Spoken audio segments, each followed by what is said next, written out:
мектептен шыққан танымал түлектеріміздің еңбектерін насихаттау мақсатында және үлгі тұту мақсатында бүгін мынау жазушылар одағының мүшесі, журналистер одағы сыйлығының лауреаты, ақын журналист, талай шығармалардың авторы, кітаптардың авторы Ғайни Әлімбекқызы біздің танымал түлегіміз болады.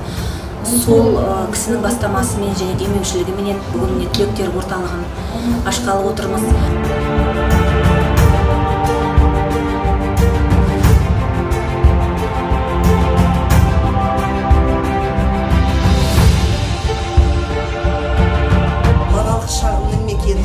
Жастық шағымның мекені, жалпы туған жер, туған ел, әкемнің, анамның ізі қалған жердегі менің қарлығаштар мекенім.